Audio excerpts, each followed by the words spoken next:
Ganda! Share ko sa inyo guys, for example, magbabas kayo, pa-private car. Sakto pala to guys, nasumakay tayo nito para na-tour talaga natin yung buong beachfront.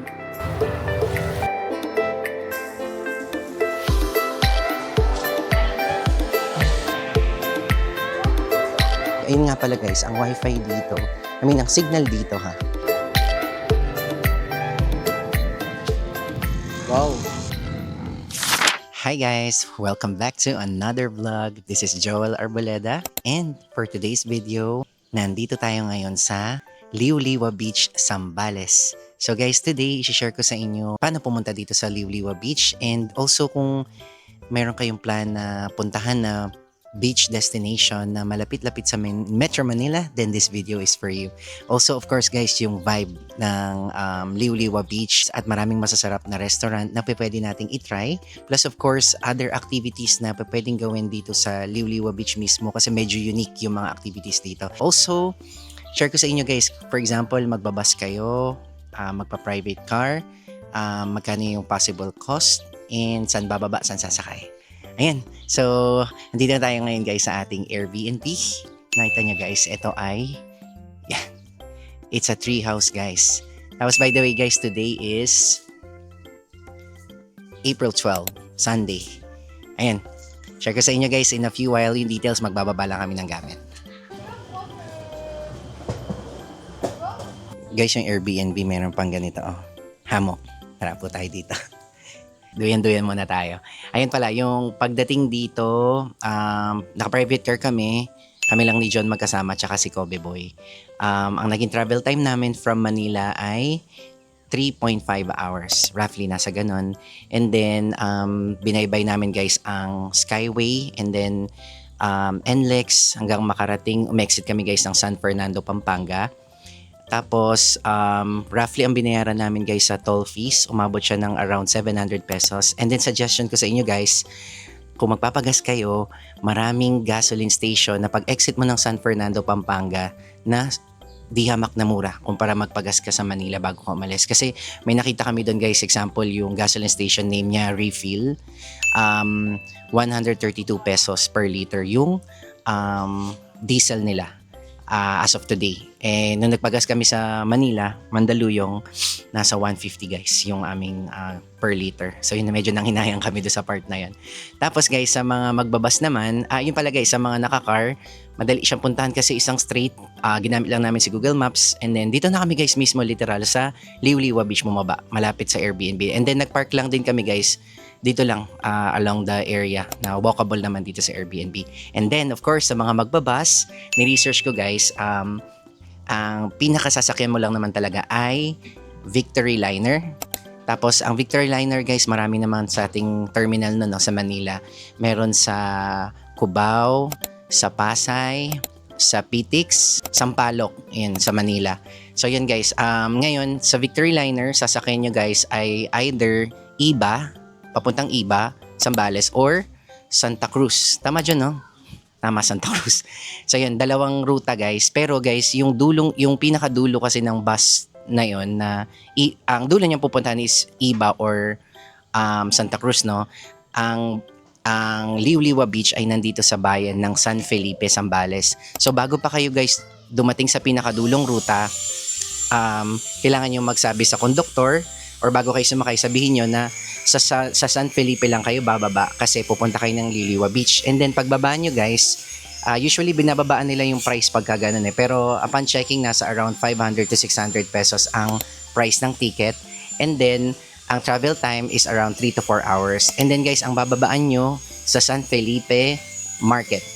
Doon mismo guys. Tapos pagbaba nyo ng San Felipe Market, marami na guys doon na tricycle na nakaabang na pwede nyo sakyan. Tapos pwede na rin kayo doon mamili. Kasi, you know, para pag big groups kayo, no, pwede kayo mamalengke doon. Then, dali nyo doon sa accommodation nyo. Tapos ngayon guys, yung tricycle naman from San Felipe Market, nasa around 50 pesos siya per head para marating mo ang Liuliwa Beach mismo. And ang travel time sa tricycle, mga around 10 to 15 minutes lang. Ayun, may nakalimutan ba ako? I think wala naman so far, no? Tapos yan, pag uuwi kayo, dun lang din kayo babalik, guys. And then sa mga naka-car, obviously, gamit na lang tayo ng Waze or Google Maps.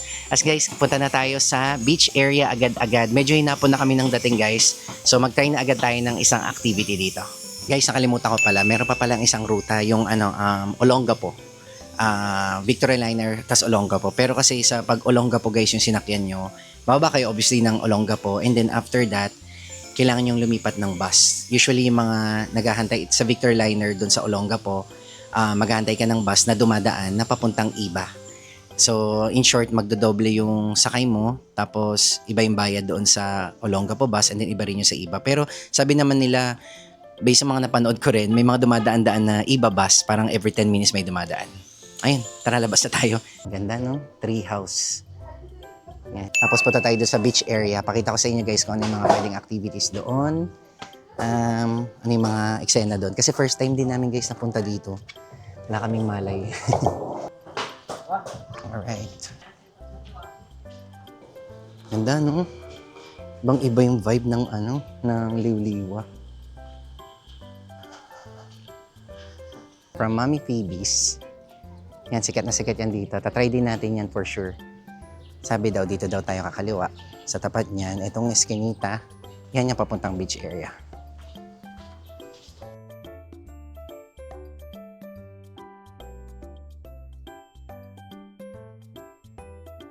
So guys, ang beach area ng Liwliwa Beach or Liwliwa Beach mismo. Check natin yung beach, guys. Yan, medyo siya, light gray. Hindi naman super dark gray, pero yung tubig ang linaw. Hop. Parang sarap maglublob. Uy, si Coffee June, natataranta. Relax ka lang, bebe, ha? Relax ka lang.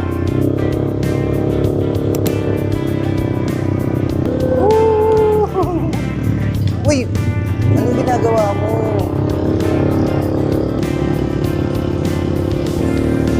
Ganda. And guys, so ang dami pala mga dito, no? Marami na rin tutuluyan dito sa beachfront. Yan. May mga ihawan, guys. Sakto pala to, guys, na sumakay tayo nito para na-tour talaga natin yung buong beachfront. Ayos.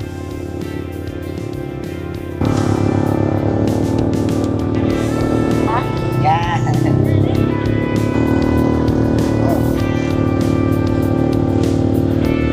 Okay.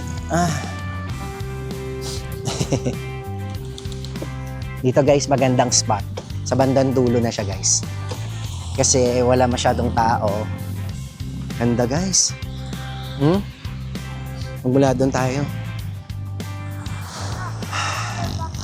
Tayo sa beach. Swimming ka? Ako hindi ako makakapag-swimming. Ay, bakit?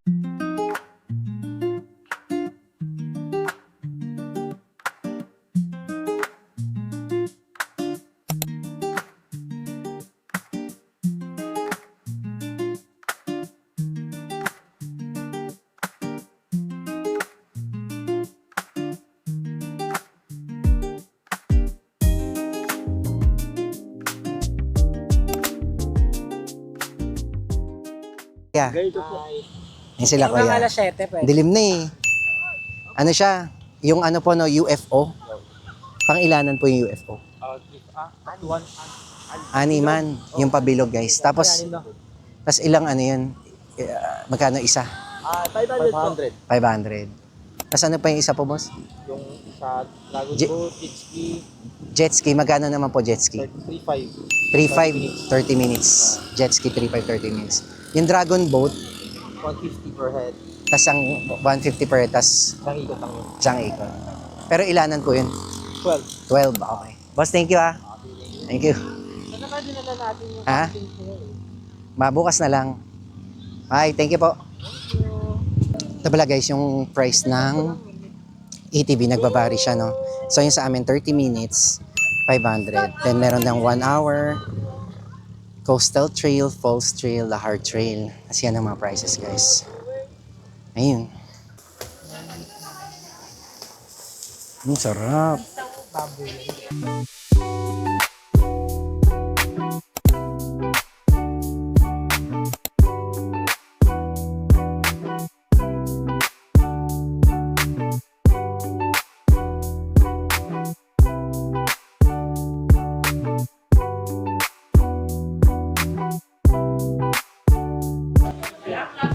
Ito pa guys, other menu nila. And then, fruit shakes. And guys, Pwede walang rice. and ito pa. Mamaya pakita ko yung iba. So ito guys, yung ating barbecue, isaw ng baboy, tsaka hotdog. Looks yummy. Ang sarap. Guys, this one yung adobo nila. Ang dami ng serving. Maya, total natin yung gastos dito guys. Kain tayo.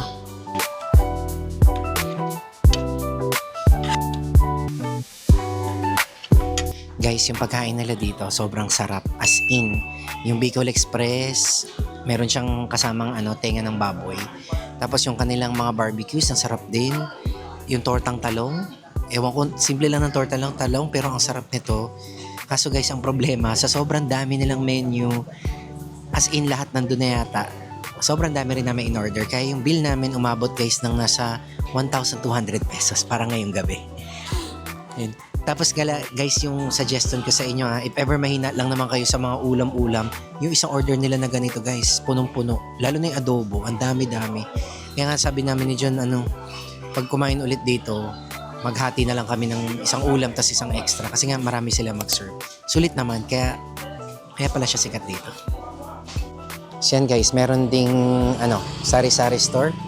Mini grocery yung Mami Phoebe's.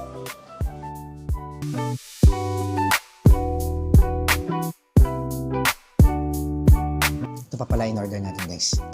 Ang sarap din ng mango shake as in.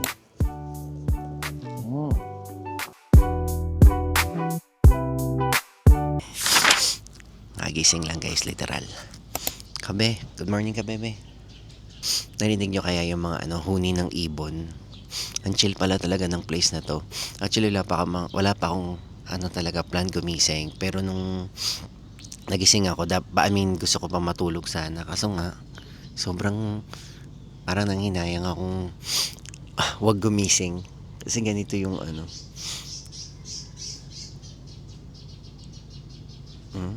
ang chill ng lugar no guys. Narinig nyo kaya yung mga ibon? Ayun lang, pinarinig ko lang sa inyo yung huni ng mga ibon. Bebe, come on. Baba muna tayo. Timpla tayo ng kape. Baka bebe. Nice. Ano gusto gawin ni Kobe? Ako dyan, binaba ko yun. Ayaw naman kami Gusto niya sumama sa'yo. Ganda, no? Mas labas tayo dun, guys. Lakad-lakad lang tayo dun. Pakita ko sa inyo para you know what to expect next time. Nandyan kasi lahat ng mga restaurant magkakalapit, guys. Treehouse Liwa. Lakad, pakita ko sa inyo yung surroundings. Ito guys, tong Main Street. I'd say Main Street siya kasi nandito yung mga sikat na kainan eh. Close pa yung ibang store, no? Medyo maaga pa kasi guys. Ito na agad guys. Ayan, Sestra. Yan. Kasi yan nabasa ko sa internet guys, sikat na sikat. Tapos kasama rin niya yung Backside Villa. Ayun nga pala guys, ang wifi dito, ang signal dito dito mismo. Sa akin kasi ako guys, smart. 1 bar lang yung 5G, tapos hindi siya halos gumagana. Pero si John naman, Globe. Naka LTE siya guys, although hindi siya full bar ng LTE, pero working. tatakbuhin ng... Ganda ng taho. Ganda, no? Ang chill ng vibes. Tapos guys, nung gabi, kasi medyo madilim nga lang dito sa part na to pag gabi. Pero hindi ganun kaingay itong lugar ng Liwliwa. Itong mga kainan. Tapos yung mga tao napansin ko guys, ang tatahimik lang. May kanya-kanyang buhay. Tapos wala kang maririnig guys ng mga sigawan. Walang ganun guys. Yan. Yung mga burger and Chica fried chicken.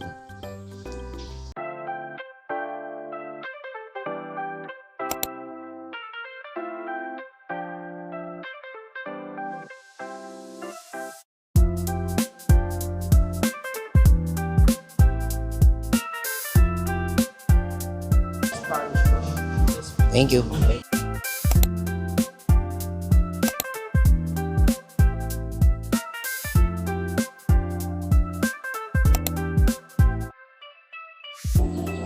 Thank you po. Next time. Asan yung bayad ko? Nasaan ba pala? Nalito na nga ako eh. Nice spot guys para sa coffee. Ang sarap ng kanilang Spanish latte. Yung pagkain nila, ang sarap din yung pasta. Guys, napansin ko yung mga tao dito, yung mga nagtitinda, yung mga normal na pag nasa island ka, yung mga naglalako ng...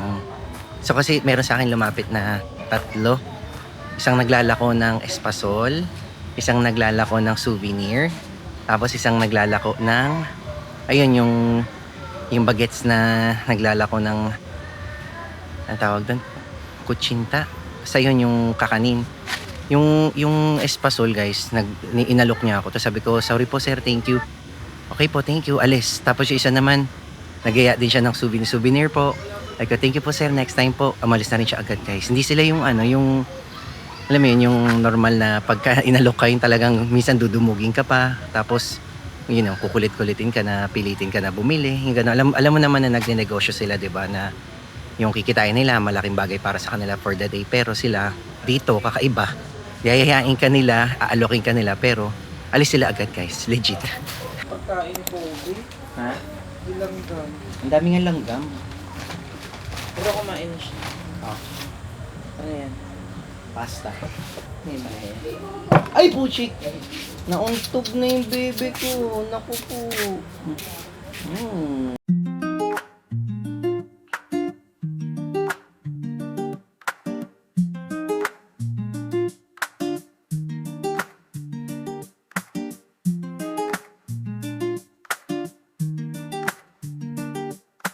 Ayan, hindi pa rin talaga matao, no? Unlike kapag kagabi. Shout out! Punta na lang natin yung mga kakainin natin and then later on, mag-chase tayo ng sunset dun sa beach.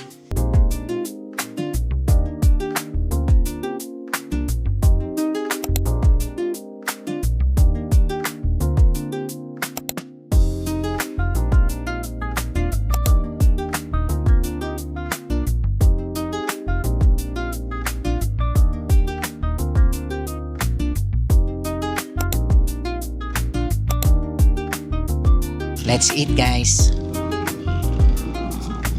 Puntahan talaga. Sarap.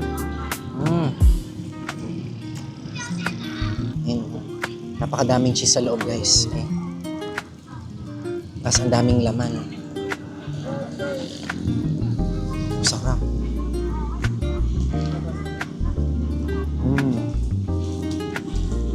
Pasabog. Sarap.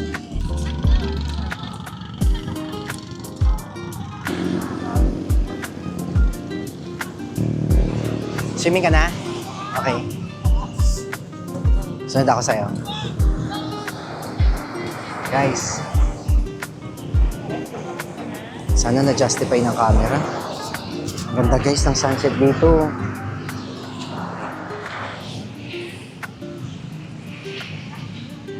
Guys, ang saya dito sa beachfront. Ganito lang yung vibes. Kailangan na magdala ka ng ganyan, mga camping chair. Kasi ang daming tao pag ganitong oras. Kasi guys, ang kanilang sunset, sobrang maganda. One of the best sunset na nakita ko guys.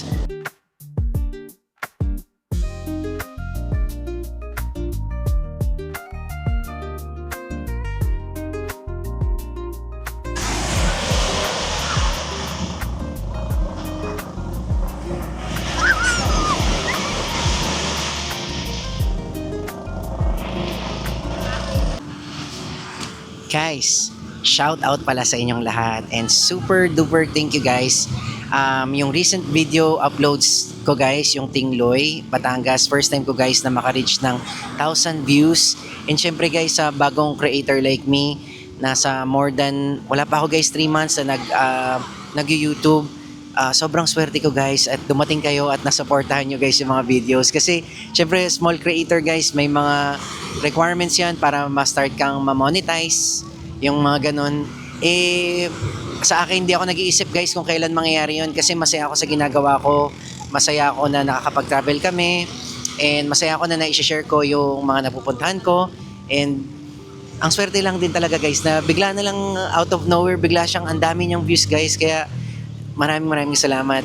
Yung mga una ko guys na subscriber, kilala niyo kung sino kayo.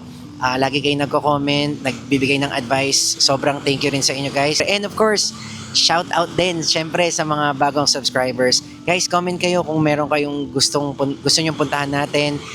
Kung papasok sa budget, why not? Para magkaroon din ako guys ng idea. Kasi minsan ng totoo lang, ang hirap din talaga mag-isip. Diba? Just guys, kung alam nyo lang, yung para makapag-upload ng isang, say, 22-minute video, talaga it takes time, no? I-edit mo lahat ng videos na shoot mo, lahat yon papanoorin mo isa-isa guys. Tapos, syempre, bago pa lang din ako, maraming pagkakamali, maraming dapat i-improve. Minsan talagang napakatagal. Kaya dumadating yung time, napupuyat minsan, napapagod din, pero sobrang worth it guys. Kaya super thank you guys from the bottom of my heart. Kaya ano guys, thank you as in. Ayan, so definitely guys, after this trip, meron pa tayong pupuntahan. Of course, pagkakasyahin natin yung oras natin and ma-maximize natin yung time together. Na ano pa rin ako guys, shock pa rin ako talaga. Hindi ako makapaniwala. Kaya lalo kong nagkaroon ng drive na gawin yung ginagawa ko ngayon. Kaya thank you again, thank you. Ayun pa pala guys, nakita ko dito sa beachfront, pwede ka pala magdala dito ng food tsaka drinks. Yan, kasi may mga, may umiinom tsaka may mga kumakain. So talagang perfect siya guys na spot. I mean, dito ka talaga pupunta para mag-chill guys. Kahit araw-araw mo siyang gawin, ano?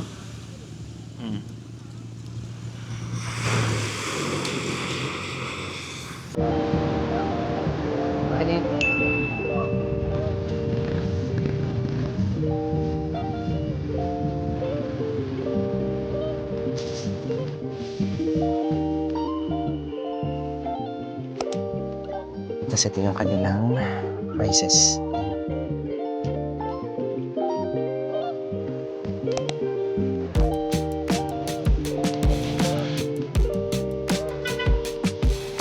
Thank you.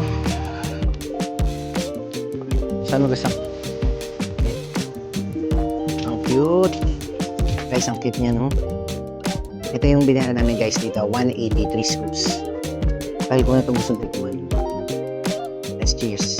Let's eat.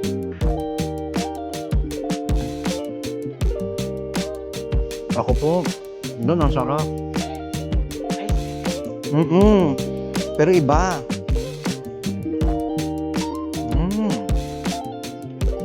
Wow. Ang hirap i-explain.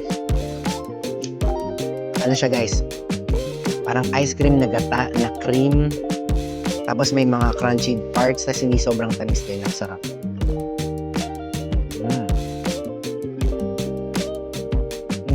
Ang sarap guys.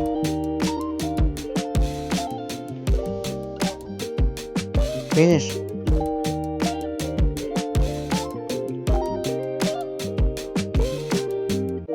Guys, yung papunta pala dito, dun sa area natin kanina, yung sa Airbnb, dun sa maraming mga kainan.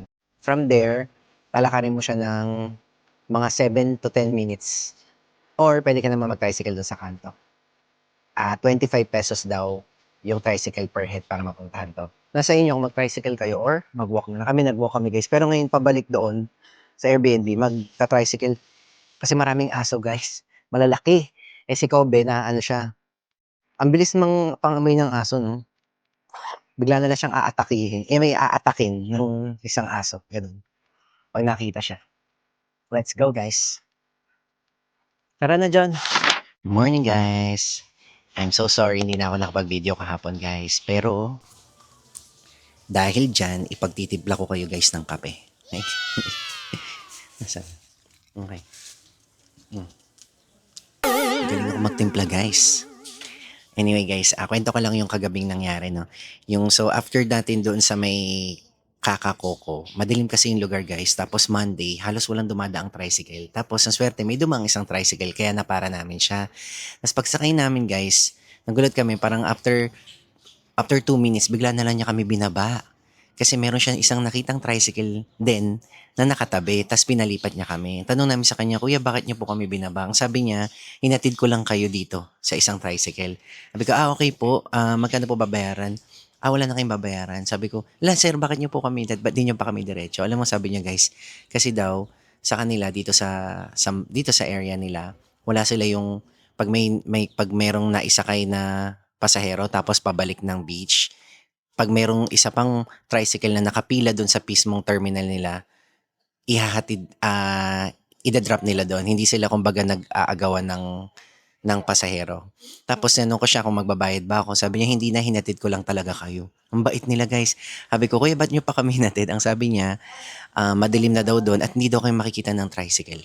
Ganun lang, napaka genuine nila, 'di ba? Tapos ngayon in-interview ko si kuya yung nasa tricycle. Siyempre nagtanong-tanong ako guys para alam niyo pag pupunta kayo dito next time or sa susunod na punta niyo, ang standard rate daw nila ng tricycle ay nasa around 25 to 30 pesos kapag magpapahatid ka dito lang sa beach area. Kasi medyo yung ibang restaurant malalayo din eh. So, para ka tricycle kasi ng main transportation, tricycle. So, 25 to 30 pesos. And then, kung lalabas ka naman, pupunta ka ng bayan, labas na ng beach area, doon na yung rate ay, standard ay 50 pesos. Ayan. Para may idea kayo, ha? Let's kapit tayo. Ayun guys, hindi pa kami actually uuwi and pinag-isipan talaga namin, dapat babalik na ng Manila. Kaso nung pagpunta namin dito guys, talagang medyo napamahal kami sa gas at dalawa lang din kami maghatid. That's why. So, meron pa tayo guys pupuntahang another beach destination na nandito lang din guys sa Zambales. So, please wait for the next video guys. Sana nag-enjoy kayo. Kung